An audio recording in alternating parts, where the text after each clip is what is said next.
Pernah nggak sih kita mikir, kok bisa ya sebagian orang jadi kaya raya dari saham, sementara yang lain malah rugi terus? Hari ini, kita bakal coba bedah cara berpikir Lo Keng Hong, yang sering disebut Warren Buffett-nya Indonesia, buat nemuin rahasianya.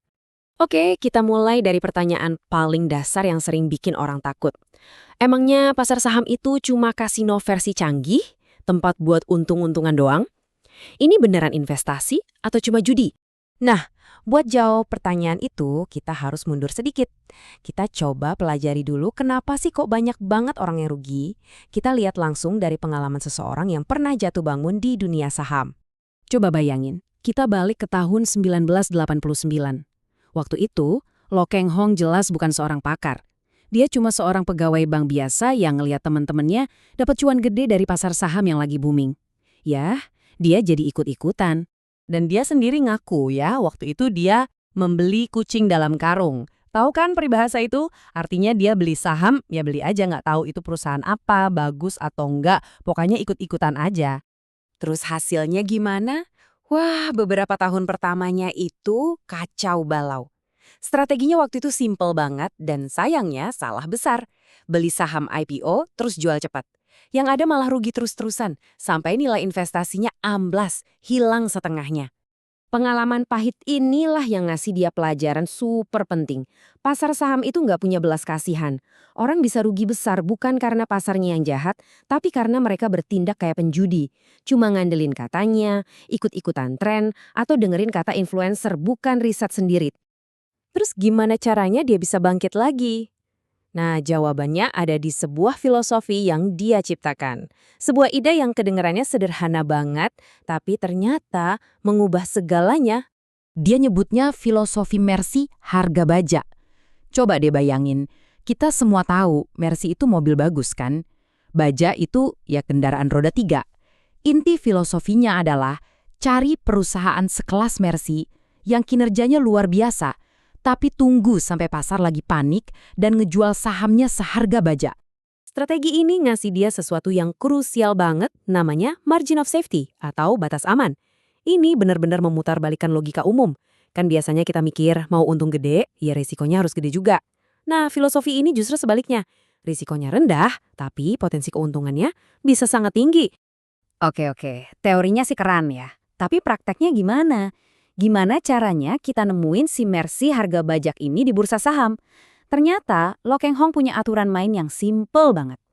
Langkah pertama, saring dulu kualitasnya. Nggak usah buang-buang waktu liatin perusahaan yang biasa-biasa aja. Fokus cari perusahaan luar biasa. Definisinya, perusahaan yang bisa cetak laba bersih paling nggak 1 triliun rupiah setiap tahunnya. Nah, kalau udah nemu perusahaan-perusahaan jagoan ini, sekarang waktunya cek label harganya. Dan untuk ini, dia punya jurus andalan yang dia sebut aturan angka 9. Aturannya cuma 2, simple banget. Pertama, cari yang price to earnings ratio atau PE-nya di bawah 9. Kedua, price to book value atau PBV-nya harus di bawah 1. Udah, itu aja. Poin pentingnya, menurut dia, aturan ini saking sederhananya, lulusan SD pun bisa pakai. Sekarang kita coba pahami, kenapa sih pendekatan ini bisa berhasil? Kuncinya ada di sini. Ketika kita beli saham, kita itu bukan beli kode-kode di layar komputer. Kita lagi membeli sepotong kecil dari sebuah bisnis yang nyata. Coba deh pikirin kayak gini, selembar saham itu bukti kepemilikan kamu atas pabrik, merek terkenal, dan ribuan karyawan yang kerja di sana. Perusahaan ini nyata, menghasilkan produk yang kita pakai, buka lapangan kerja, dan bayar pajak buat negara. Nah, disinilah perbedaannya jadi kelihatan jelas banget. Menurut pandangan Lo Keng Hong, saham itu punya aset yang produktif. Sedangkan aset spekulatif kayak kripto, menurutnya nggak punya itu semua. Nggak ada bisnis nyata di baliknya. Itulah kenapa dia lebih memilih saham. Dan gambar ini, wah ini merangkum semuanya dengan pas banget.